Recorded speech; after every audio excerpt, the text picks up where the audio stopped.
I'm Robin Sewell. The winter warmth here in Arizona makes us the ideal vacation for people who come to visit from cooler places.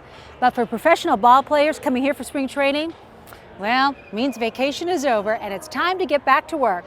Or in other words, it's time to play ball.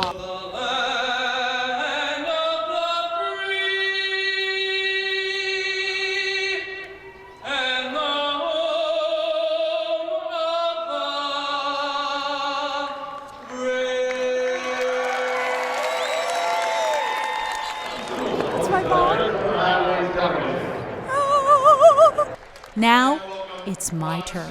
Woo! Okay, how far back? Oh, I'm going more than this. Back, back, back, back. No way! Some celebrities, even presidents, have tried and failed to take the mound and throw out that first pitch.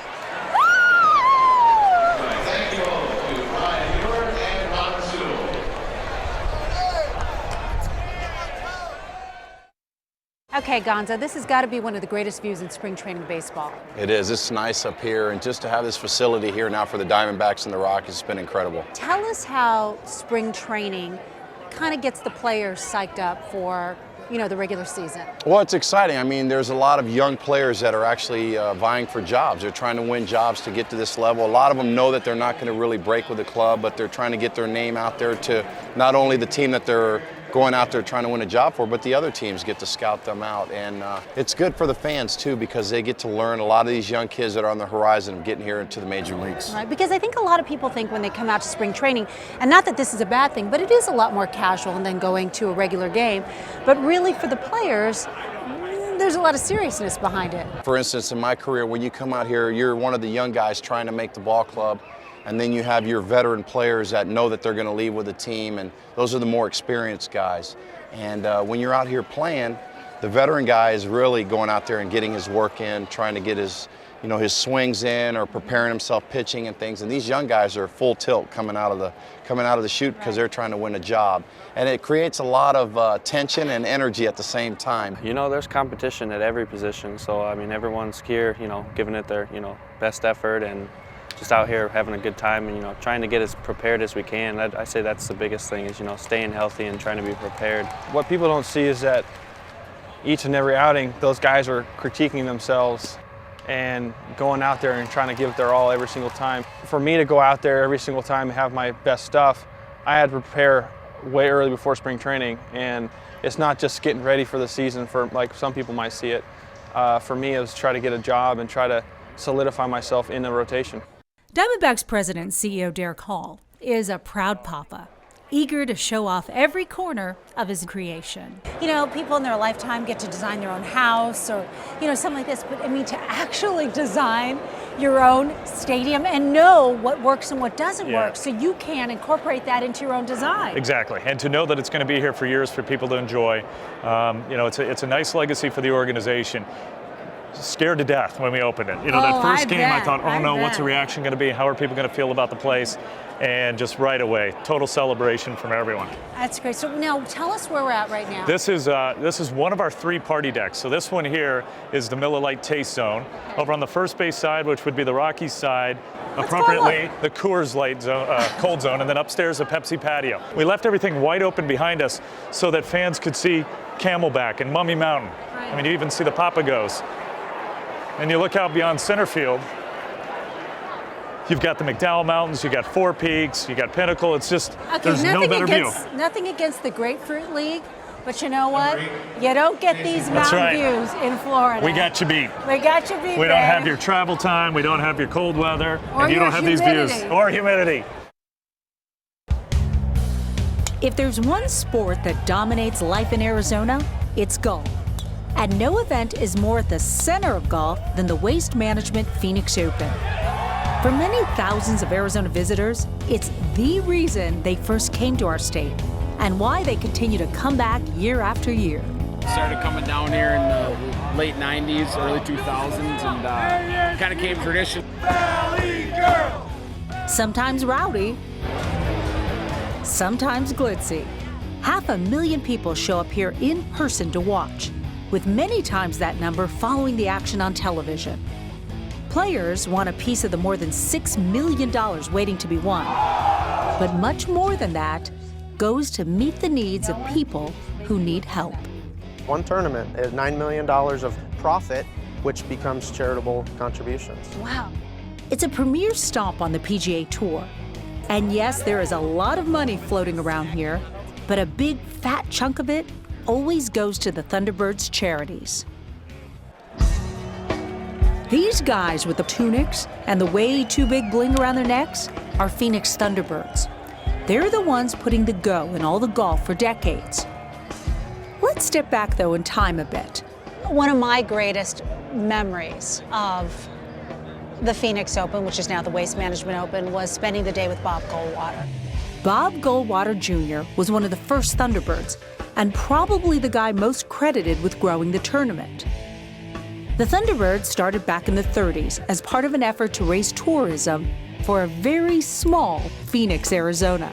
The Chamber of Commerce wanted to bring a group together that would promote the Valley. Remember, at that time, the Valley was very, very small. I mean, they wanted to promote it, and so there were 5 individuals that they selected, and they told those 5 individuals to go out and recruit 10 others. Each of them 10 others. That's how they got to 55. To this day, there's only 55 active Thunderbirds at any given time. Isn't it true that it's one of the highest attended PGA events? It is the highest. It's It's the largest attended golf tournament in the entire world. Okay, in the entire world, the largest attended golf tournament. Now, what do you attribute that to? To the community support. At the PGA Tour Awards, we received, amongst a number of accolades, most engaged community. And that's a testament to how much the community supports us and embraces what we do out here. One of the oldest traditions is hanging right around Dan's neck. All of the Thunderbirds wear this necklace. The blue tunic, the concho belt, the silver Thunderbird is all to pay homage to the Native American culture and history of the Valley of the Sun. And the Thunderbird is actually the symbol of the Chamber of Commerce. And I will add that the beads, the longer that you're in and the more work that you do, the more beads you get. Ah, I see. So, Being the Type A guys we are, we like to compete for beads. There's a lot of competition going here. You know, people are going to be weighted down like this as you're walking through it. So do you pass these on? Oh no, these are mine for life. That nod to Native Americans has now come full circle with the presence of Arizona's Ak-Chin community. Robert Miguel is the tribal chairman. You know, our sponsorship with certain events such as the Super Bowl and the NCAA tournament and now the Waste Management Open is we're allowing ourselves to get our name out there to promote ourselves in a sense, but not just Ak-Chin, but other Native tribes.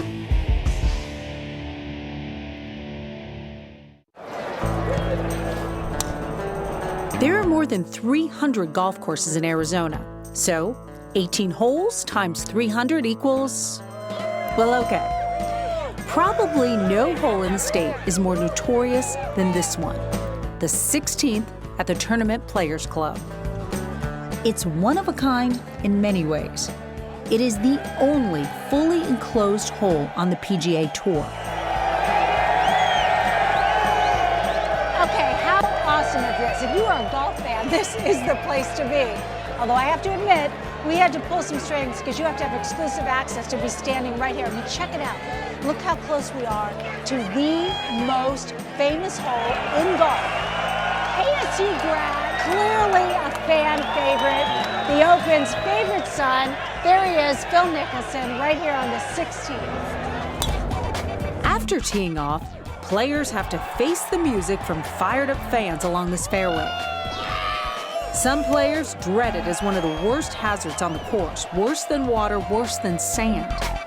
Mike Leonard is the ringleader of this group of rowdies that have been showing up at this spot for more than a decade. You guys are not your typical golf fans. In fact, what I've heard is that you guys are synonymous with the Waste Management Open. You're part of the entertainment. Hey, this guy's girlfriend's Twitter handle. Let's chant it. Yeah. Valley girl, Valley girl, Valley girl. So we have what's called Leonard's List. Leonard's my Leonard's last name. List, okay. We've all, like I said, this is factoids about every golfer. So we pass these out. Okay. And then we have put on the whiteboards. It's, instead of yelling to everybody, we put on the whiteboards what they see. And then we try to chant it. Kenny Powers!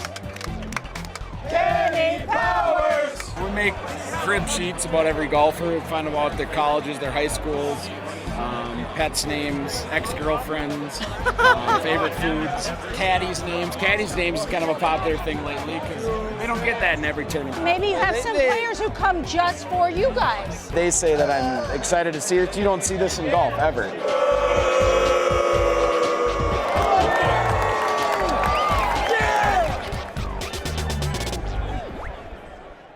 Horses and wagons were here along these Arizona highways long before the first cars. So it might actually surprise you that the Pony Express didn't actually get here until 1957. Almost 100 years after the Pony Express quit running, members of the Sheriff's Posse of Navajo County started their own, the Hashknife Pony Express.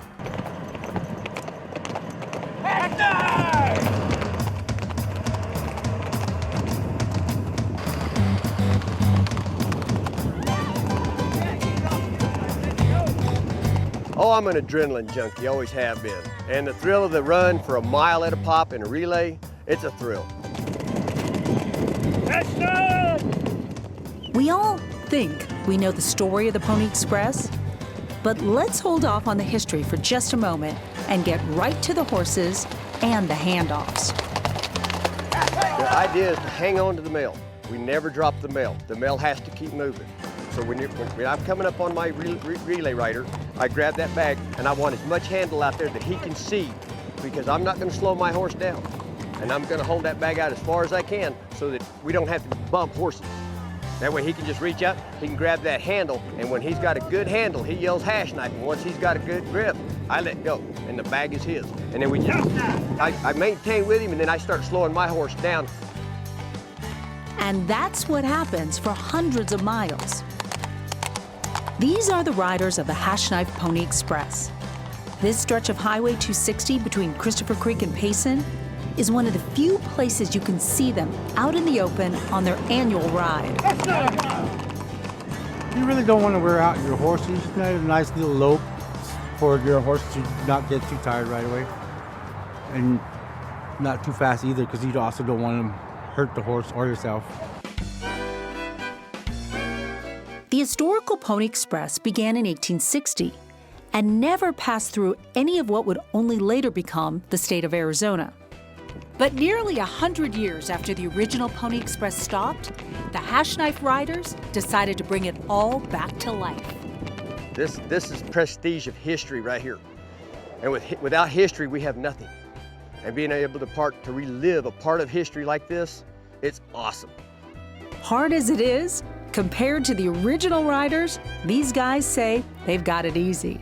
Remember, out here in the West, we still had the Indian territories, we had bandits, we had robbers, people that would just take anything for any reason, so their safety was based on how well they could defend themselves and how good a rider they were to get away from whatever the threat was. It was pretty hairy, it was pretty dangerous. Back in the early 60s when we started carrying the mail for the post office, they wanted something special for the letters and everything, so they got with the post office, and the post office made our cancellation stamp to cancel the stamps on the envelopes, and they made us a cachet to show that the Pony Express actually carried the piece of mail. And if it was stamped, then it got carried by horseback from Hobart to Scottsdale. Without the horse, you can't make the run, because then you just become another mail carrier in a truck. That's no prop.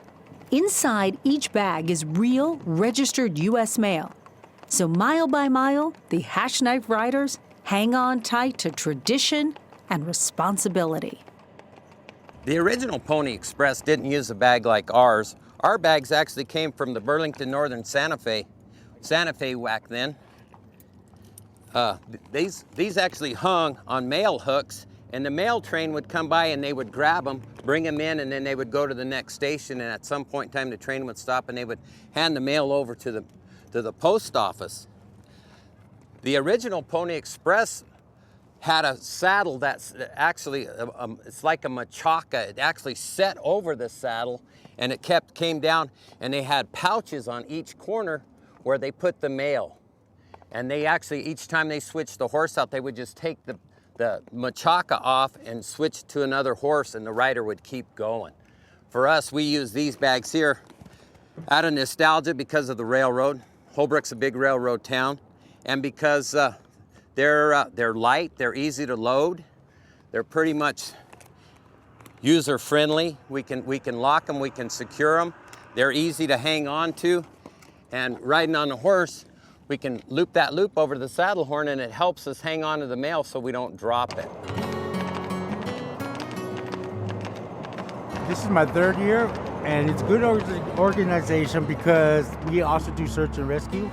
So that's the main part why I joined this organization, to help with the search and rescues. And not only that, this is a good monument, history that dates way back, so I want to be part of history. Here, the riders are arriving with the mail impatient, and the mail bags and letters are turned over to safekeeping at the post office. There is always a big turnout with a warm welcome. But the riders know that there are many, many more hard miles left to go. It's given me a way to keep the spirit of the Old West alive and keep the spirit of the West, starting with Holbrook, Payson, and Scottsdale, alive. We've gotten completely away from the traditions that have made us who we are and what we are, and this brings us back to who we are. Did you know that Arizona did not get its first true paved concrete highway until 1920? It was then a little stretch known as the Old Spanish Trail. Later, US Highway 80, mostly now, Interstate 8. Well, cars that old and even older now flock to Arizona during the winter. Many of them sell for millions of dollars in our classic and collectible car auctions.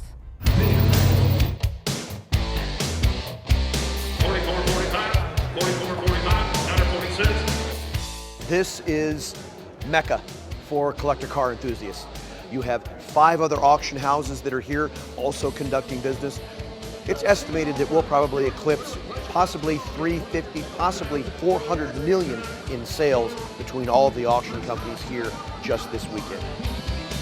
This is our 16th year here at Russo and Steel that we're part of it. Of course, Barrett Jackson has been here for over 40 years. So it's been an evolution of these different events that come together that make this synergy. There's no question that the great weather has something to do with it. You've got all of the snowbirds coming in, people coming in from different areas of the country to enjoy the spectacular weather and the environment that really is Scottsdale Collector Car Week, as we've dubbed it. Weather comes in, it's a plus, but yeah, we're not here for the weather, we're here for the cars. Loved cars all my life, that's why we're here.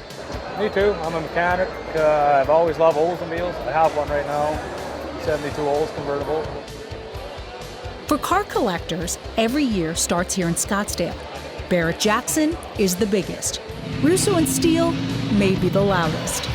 Cars, stars, and money from around the world all converge here. I personally like to spend more time outside looking at the cars that have come through the auction and then sort of work our way through the high dollar stuff. So I like the little ones, the Austin Healey's and the Metropolitans, the Nashes. There's a cool little Datsun that's out this year. So stuff that's a little different, you don't see everywhere. The little stuff, it's really fun. So how about this teeny Beamer from back in the day? This is a 1958 BMW Isetta. Fun thing about driving around this car is that everybody smiles when they see it. And you can watch people walking by here and everybody looks at it and they smile. It brings a lot of smiles to faces. And the rumor is that this company that made these cars built refrigerators way back when. That's why it has a door on the front. Now, I don't know if that's true or not, but it makes a good story. These cars normally sell, nice ones like this will sell in and the $35,000 to $50,000 range is usually what they sell for. And I'm hoping to get in that range somewhere. Up there in Canada, we don't have cars like this. To most car shows, you're behind a rope. Like you can walk in these and look in the window and touch them, eh? Yeah, and with our bidders pass, we can see them just before they drive right into the ring. Yeah, right up close, hear them run.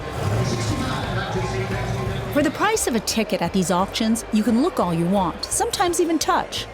Buying just takes bucks, but selling, as they say, takes guts. What we have here is a 1974 De Tomaso Pantera, built in Italy by Alejandro De Tomaso's firm, imported through Ford Lincoln Mercury dealers back in the 70s. Comfortable to drive once you get used to the odd setting because the foot pedals are offset to the right a little bit. The steering wheel, so you're sitting kind of like this, just a little bit. But once you get used to it, you don't even notice it. So great vision, great noises, great engine sounds. I'd like to break a record for a Pantera at this auction with this car. I think the highest one so far, I think, is 56,000. I think that was last year. Any car makes me emotional, but that's why I do this. I eat, sleep, I breathe cars. It's what makes me happy. And that's what's awesome about this business is you get kind of crazy ones, some really strange people. You get, I mean, everybody that's got just a $20,000 a year salary up to, you know, multi-billionaires in this business that all come together and they put that stuff aside and they, you know, they're just car people. So you sort of have this Coliseum boxing ring gladiator sport type of an environment that happens where the car is on the block in the center of the stage and all of the seating is elevated going up. So everyone's got a great view. You can see all of the action that's happening in the pit, and that sort of visceral excitement, that emotion, that passion, to me is part of it. When I buy a car, I want to get excited about it. We do it because we dig it, and I think that passion really comes through, and that makes Russo and Steel very unique. Thanks everyone so much for joining us. I'm Robin Sewell, and we'll see you on the next Arizona Highways.